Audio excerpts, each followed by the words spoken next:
All right. Welcome back to episode 2 of the founder interview series, where I go ahead and interview founders of different Solana NFT projects. We had episode 1 of this series last week with Hex from Saul. So, after watching this episode, if you enjoy it, I definitely recommend you to check out episode 1. But today, we're here with SolBerry from the Vandal City project. What's up, man? How are you doing? Hey, how we doing, everybody? Happy to be here. Excited to answer questions and talk about Vandal City.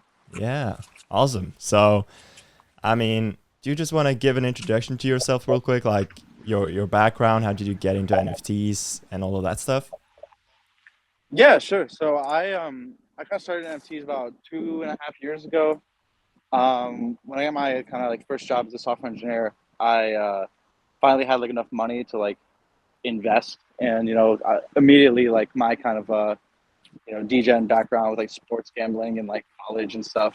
I loved NFTs. I was just like, this is so fun. Like you know, buying these pictures, selling them for more. And like my first couple trades, like I made a bunch. I traded on OpenSea back in the day, no Right. Soul.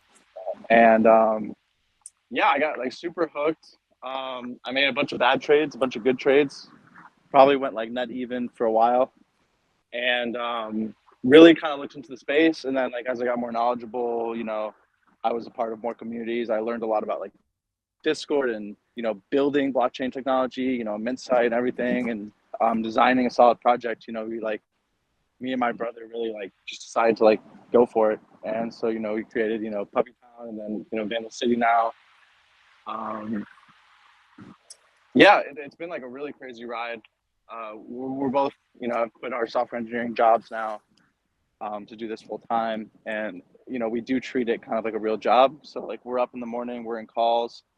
We have similar to like on a software engineering team at like a big kind of corporate job or tech job. You have like sprints and you have like a scrum board with tasks assigned to different engineers. We kind of follow this very closely, and it almost feels like I never left my job. In that now I just cover it with Soul instead of U.S. dollars from a Right. W-2 tax form. But yeah, that's kind of like my short background Yeah. of Awesome. how I got in here. Awesome. And like for those viewers that don't really know a lot about your project and Vandal City, like how do you explain your project to someone that is in the space but don't really know a lot about Vandal City?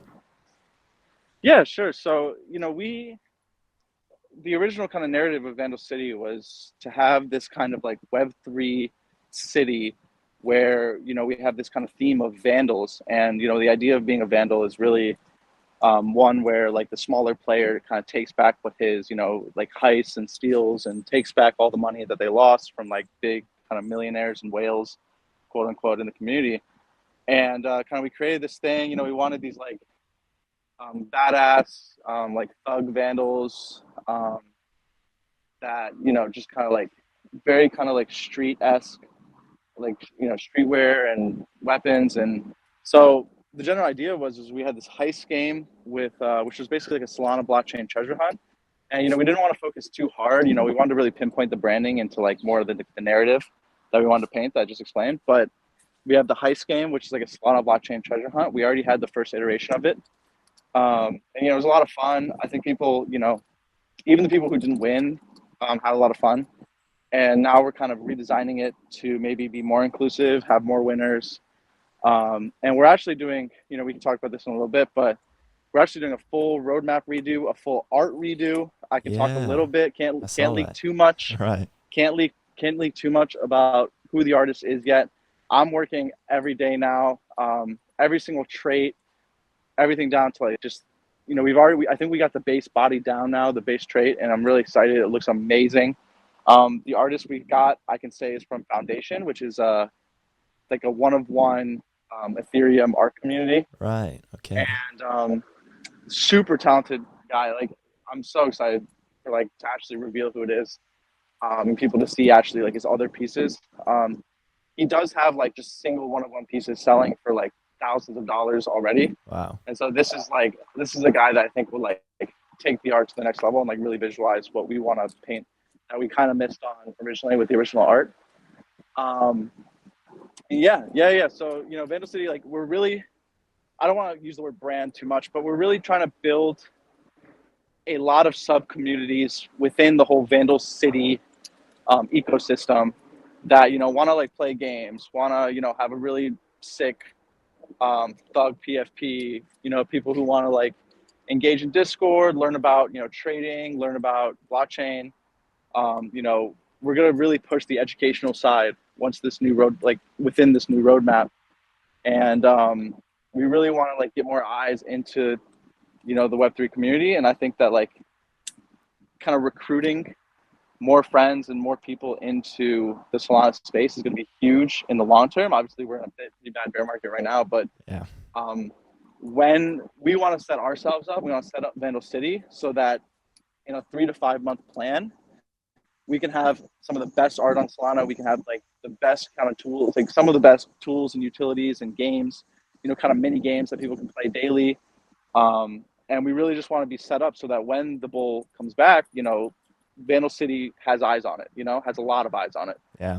And one way you do that really is you start to provide value in these kind of earlier stages. We're kind of close to like where Mint was, which, is unfortunate, but we're still out here building, and getting people to accumulate at these low prices is important, because when the bull comes, the floor price can move fast. Yeah, absolutely. For our holders, if we can provide the value in the eyes on the project. So yeah, that's kind of a longer drawn out explanation, but we're building a lot. We got a talented team of now 3 artists, 3 devs plus me. I'm kind of like a half dev since I don't code on the daily, but I'm available. And then we got 2-3 community managers, mods, 4 alpha hunters who are amazing. Even in this bear market, they found a way to scrape out plays for our guys and for our members. And it's a big kind of operation at this point, Right. and it's feeling real deal. So Yeah, that is sick. And I mean, I'm seeing constant updates that you guys are doing in Discord and on Twitter. Just keep building, which I love to see. I mean, floor price will follow eventually. I mean, the market, as you said, is rough right now, but like even DeGods, they were sitting constantly at a pretty low floor price until all of a sudden, they just rocketed. But yeah, nah, I mean, as you mentioned, you're focusing a lot on gamification and stuff, which you were super successful with on Solana Puppy Pounds for a while. I was involved in that as well, so that was really cool to see. And now you're doing these heists and stuff with Vandal City, which is cool. And you're also doing these loot crates airdrops. I've seen. Like, what is that? yeah, sure. So loot crates is going to be a part. That's not going anywhere. It is changing up a little bit. So we have to come up with solutions. We actually met with Frank from DGods for like an hour and a half the other day, and we talked about the roadmap. We were like, listen, like maybe we just need to he said like don't be afraid to just redo everything. Like sometimes you create a white paper and a roadmap, you execute it, and it just doesn't generate the hype that you thought it would, and the people thought it would who bought in. So he said with DGods especially, one example of something that they did that failed that people just don't even think about is early on when they were kind of close to mint, just hovering pretty low, they thought their big thing was going to be called d.xyz, which was supposed to be like a blog post forum where people could post like things about the NFT market, and like you could upvote it like a kind of like a little Reddit for blockchain. And that obviously people don't even know about it because it didn't do well, and they had to really redesign, do the dust and dusties with like the raffle system. And like for us, when we were talking about it with Vandal City, it's like we can just redesign this, redesign the art completely different. We have a super cool I don't want to spoil it yet, but we have a super cool system for how the art update will go down. Okay. It's going to involve having, a lot of our vault token that you earn from staking. It's going to, require most people to be staked to be involved. I can say that, sometime in the near future, the current art will be, not hidden, but you'll have the option to, our narrative right now, and this is the last thing I can really say about it, is you're going to re-enter the city gutter, and we're going to repaint that narrative in the storyline, and so everybody's going to have the choice to re-enter the city gutter, like they were in before mint, and before they were owner. Obviously, they still own the NFT, but that's kind of the narrative we want to paint. And Right. we have a really cool system for how like loot crates will come out.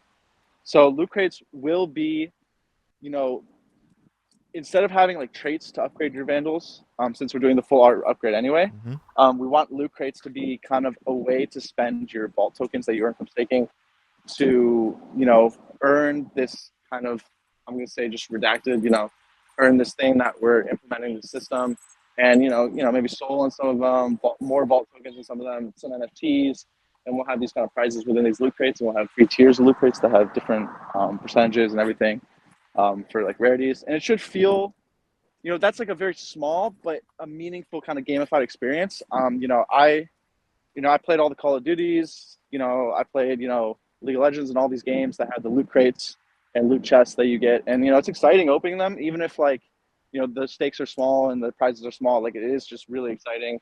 Yeah. I think people will have a lot of fun with it. And having the 3 tiers of loot chests adds that kind of extra excitement to it. So that is actually, the loot crate system is ready, but we have to implement it with this other roadmap item we're designing, so it will Right. Yeah. come. It will follow after. What is kind That of first run. the time frame on this? Do you know that? Can you share that?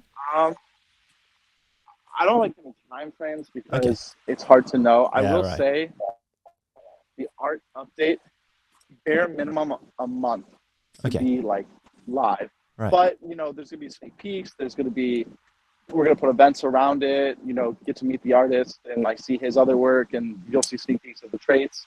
Get people excited. I mean, when I say this is a full art rework, like we're going from 150 traits that seemingly don't really work together necessarily. They don't fit, and we redesigned it. We came up with a new trait list. The thing is at like 180 traits right now. We might trim it Damn. down a little bit. Full trait list. I mean, only about I'd say 20% of the traits are staying from the last batch, and the art style is completely different. It's amazing. When we do reveal the artist and you guys see his current work, you'll see what I mean, and you can kind of start to imagine what the actual vandals will look like through like his other pieces. He's not, since he is a one-of-one artist, he doesn't have like a generative art collection to look at. It won't feel like a Fiverr artist or somebody who just has made this animal and then remade it in this style. And this is a real deal guy, and so that's why the art update, it may take time, but we're very involved in the process, and he has told us like a part of this is his full-time thing now for the next Yeah. month. And so he's throughout the day, the last few days at least since we've started, and we started with the initial drafts of like the first body like outline character, and like that's so important to start. And now we're building traits now, and it's so exciting. Like he's sending me his sketches as he does them, and I'm very involved in the process. And if this doesn't turn out well, I take full blame, because like I have a creative eye on every single trait. I helped design the trait list. I helped pick the base character. We got a lot of feedback on the base characters. We actually did about 4 drafts of different angles and different ways to look. Where do we want the face? Where do we want the head, the body? What do we want the body to look like? Yeah. And we did a bunch of iterations. We showed them to other big names in the space, including Frank from DGods, and we finally picked one. And now we're creating the traits, and it's so exciting, man. And I don't know if I can swear, but it's so exciting. I just can't. I can't leak too much, because if I leak too much, it ruins Right. the. Of course. Yeah. Yeah. That's fair. That's Nico. fair.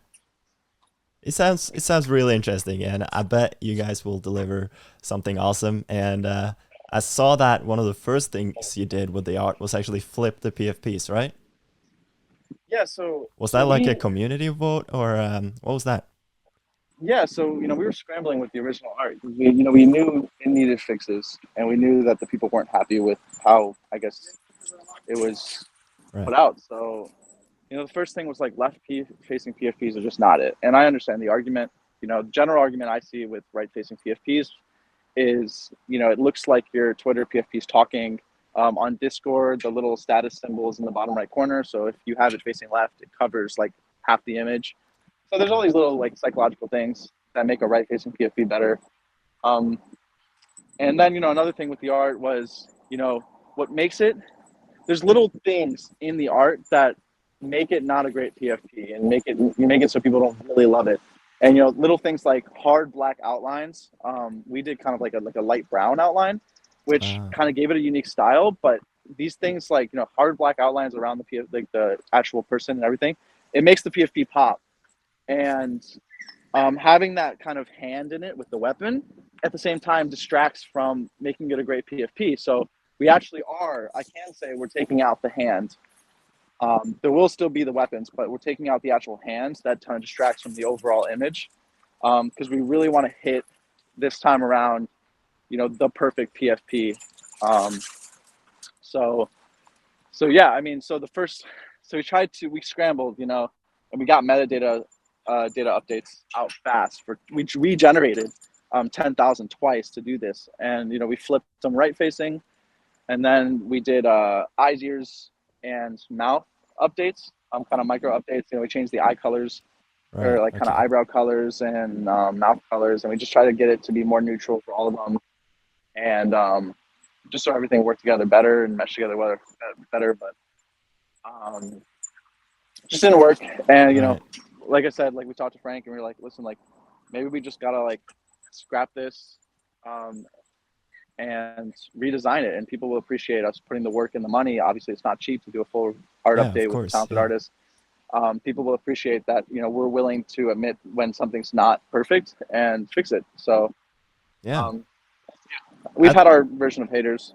Right, of course, everyone has haters. That's it. No, it's just we have our version of people that are saying like, why wasn't it perfect the first time around? Right. And you know, it's hard to know really, you know, at the market time. And you know, we launched during such a hype period, you know, that minting season, and you know, there was pressure to deliver fast, right? Because you're competing. It was a very competitive time in the minting market. You know, you had a lot of projects that looked like very strong candidates at the time, you know, and yeah, I mean, we're taking the steps, we're putting the work in, putting the money in to ensure that we're here for the long term, and you know, that's what's important now for our holders. Totally. You know, anybody else thinking about investing, and you know, they want to see activity and, you know, work being put in to make the proper fixes.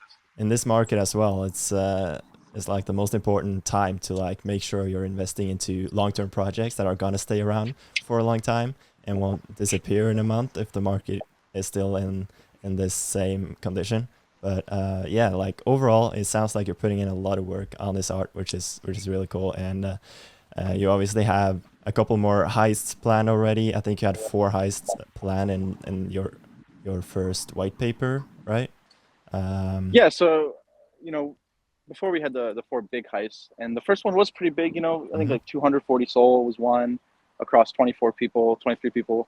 And you know, it was a big game, a lot of code written to make that game, and a lot of people played it. I think we had like at some point like 5,000 transactions a second to buy clues for the heist, which was crazy. I mean, the heist game only went on for about 24 hours, which is a little shorter than we wanted to be, but you know, we underestimated the community involvement, how much people were sharing clues, trading clues, working together, and it was amazing to see, but it did not buy us a lot of time. So for the next, you know, couple heists, we want them to be maybe even shorter, spark some community engagement, you know, reward people who played and reward people who won,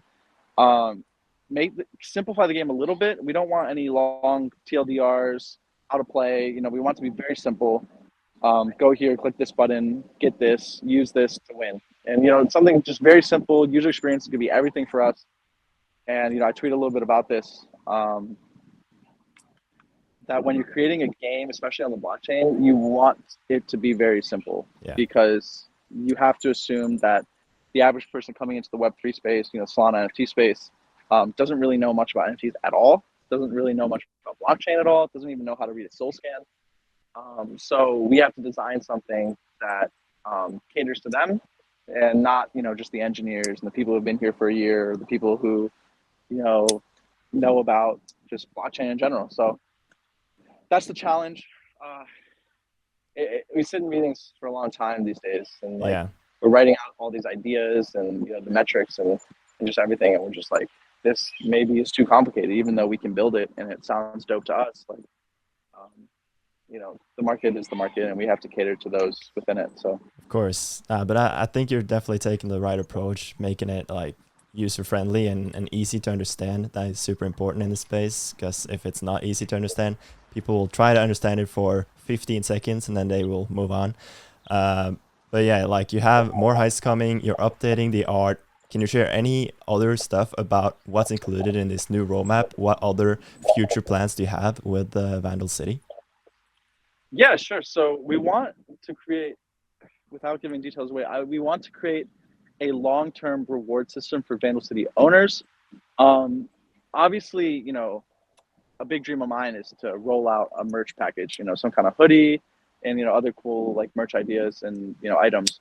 And, longer term, we want that to be a reward for our holders for being around. Um, Whether they pay in bulk, which is free, earned from staking and whatnot. But I do want to get some kind of IRL experience, whether it's merch, whether it's events. I'm not a big fan of just hosting an IRL event at a bar or a club or restaurant somewhere random in the US or somewhere random in Europe. Like, although that is fun for, the 100 people who can go, it's Right. not very inclusive of everybody. So that's going to be one of our challenges in the longer term. I'd say that this art update and this new roadmap kind of cover the next 3 months, maybe 3 to 5 months. Um, and after, within that, or, at the end of that, we can really move towards kind of more IRL involvement. Um, I went to NFT NYC, with the whole team, and what we saw is like a lot of these bigger projects. There was 8 Fest for Bored Apes. There was like the Azuki Garden for those guys. DGod's kind of really fun party, and like all these things. Like when you do scale up to that point, and you have all these strong holders in the community, and especially when you have a high floor price, so people can cover. Most of these people have a decent amount of money. They can cover out. They can fly to New York. They can fly here and there. Then we're really excited to do something big, IRL, if we can sponsor an event or sponsor something. But that's a big roadmap kind of dream of mine. I want it to happen. There's a time and place though, to actually do it. And when the demand's high and the community's strong, I think it would be amazing to drop that. And we do have the resources to create merch, and we have some good friends who are great clothing designers, who would be ecstatic to do it. So Yeah. Awesome. I mean, that's my longer term. My longer term right. dream is to try to find a way to connect the community even more. Yeah. So, And I mean, I was at NFT NYC as well. I wasn't able to meet you, unfortunately, but maybe next year. But I definitely feel what you're saying about just hosting random events somewhere in the US, because I live in Norway and there's nothing going on around here. I'm not able to participate in any sort of events or meetups or anything like that. So I definitely feel that. So there's definitely a place and time for that kind of stuff. But like walking away from Vandal City for a bit, like what do you see in like the general market right now? What is your take on the NFT market? We're obviously in a rough position with low volume and Magic Eden. Multiple of like the most hyped mints aren't even selling out. What is your take right now? yeah, I think I can speak on this. I've spoken this a lot, on my Twitter. Yeah, some controversial things here and Right. there, but at the end of the, a lot of the things I say are true. From my perspective, and we're in this period where we went from, the OpenSea hype, hundreds of thousands of soul volume on Magic Eden every day. Then we had this whole ETH is bridging to, Soul, Web3, Web2 connecting bridges. That, everybody was the branding take on this and that. And, it had all this hype and hundreds of thousands of volume. We obviously saw during this time, like a lot of the kind of OG core projects did really well. Famous Foxes pumped. DGOD's pumps, Tayo's pumped, all these, great OG projects pumped during a time when a lot of liquid was going to these hype mims and, these new projects that were supposed to bridge the gap. And I think it's hard to say when money will come back into the ecosystem when trading, because right now it does feel like that 50 to 60K volume on Magic Eden every day is just the same people trading back and forth. Can't say that for sure, but it does feel that way. And what I will say is I am almost sure that people have Soul loaded up, and during this kind of like, Soul's cheap, in the $30 to $35 range. And I think people are just holding on to their Soul, stacking it, doing what they need to do, kind of coin wise, market wise, making sure their investments don't go to zero, obviously. And when there's a general kind of good feeling market sentiment on crypto as a whole, and I think this is where the challenge comes in. I don't think NFTs can really like boom again until crypto shows recovery, right? Um, and so, watch Bitcoin, watch ETH, watch Sol, and as those start to show positive signs, and the market sentiment goes from like scared as shit to positive, then we'll see NFTs money flow back into NFTs, um, because people who are stacking these coins and people who do trade and see a future for crypto, putting your money into NFTs, as long as it's the right projects, is a good investment. If you think about it, like a Bored Ape right now, I'm going to use them just an example because they're like the top dogs. It's actually a great store of value. People might say, oh, like it was worth 400,000 a little bit ago, then ETH tanked, now it's only worth 100,000. But the ETH value, like there's still 100 ETH, right? So you're storing that kind of like amount of ETH with the hope that like eventually, like as crypto booms back up to ETH back to 3 to 4,000, like my Bored Ape will be worth 100 to 150 ETH, and like then I'll get that money back anyway, if not more, because the value in ETH goes up. Right. So I think that's like right now how people see NFTs, like the wealthy people, the whales, right? Is it's a decent place to store their crypto, as long as it's a good solid project that won't just randomly rug, or randomly disappear, or go to zero because Right. Yeah. somebody said something stupid, or but yeah, it's a tough market. It is. Yeah. And even myself, I'm not trading every day. I used to trade every day anyway, like just for I'm like a degen at heart, so Hmm. I love buying and selling and trying to make 1-2 SOL here and there. Right. And even me at this point, I'm holding the strong projects, and other than that, just Yeah. kind of just waiting for a sign Yeah. for Nah. something. I'm the same, and I do agree with a lot of what you're saying. I do think some people have left because of the market conditions, but I do think most people are just waiting for some sign, some bullish sign again, and just waiting because there's just not that much going on right now. But yeah, back to Vandal City and kind of like just what is your end goal with Vandal City? Where do you see this project in like 6 months' time? Yeah, I mean, I wouldn't even say 6 months is the end goal. 6 months Ah, from right, now, though, of course, back to what I was saying, 6 months probably should be the end of this next roadmap. right, Things take time to build, and we want to build value for holders, and we want to get new hands, like strong hands in. I try not to think about floor price. I don't care about the floor price, right, in that sense. I just want to provide value to the holders, and I want to show them that we're actively building for them. And in the 6 month kind of time frame, I want to have, like I said, some of the best art on Solana. I want to have daily fun games to play. Like, did I cut off for a second? Oh, yeah, I want to have daily fun games to play. A lot of community engagement. I want to have I want our holders to have a prideful sense of being a vandal. Be scared to list your NFT because you don't want to leave the community. And in that kind of short term, or in that 6 month period, there's so much opportunity to build tools for our members to use. I will say that a lot of the tools that we do build, we're going to transition into holders only. And right now we have like the raffle system, like everybody has, and staking and all this. And you can participate even if you don't hold a vandal sometimes. But even the heist game round one, you only need to have one team member who held a vandal, and then another team member can be from outside the vandal community, which we thought was a good idea to get new people in. But at the same time, we do want to give that exclusive feel to the holders, and so that when they hold a vandal, they get access to these things that other people do not have access to.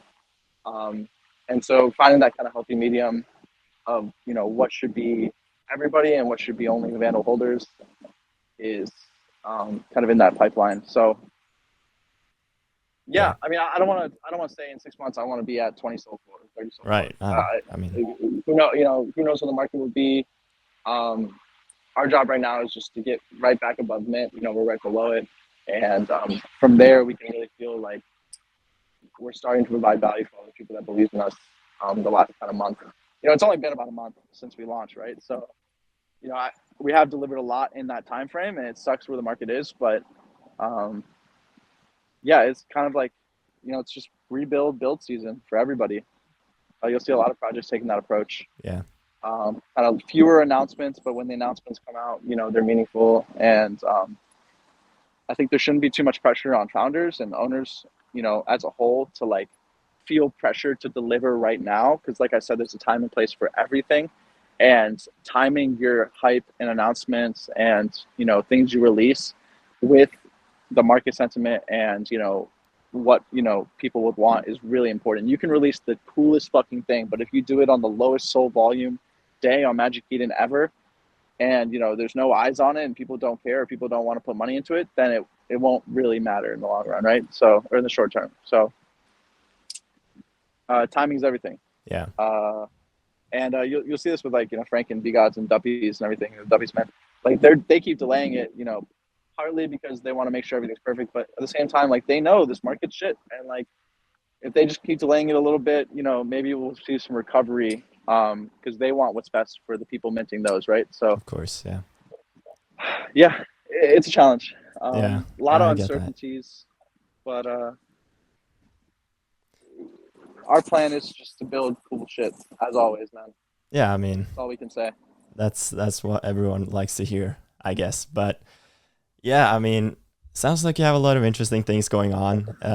That's basically what we have time for today. But do you have any closing thoughts or any last words you want to say? Yeah, I want to say, first off, thanks for having me, on here. I'm glad that we have to take the time out to have this little mini interview.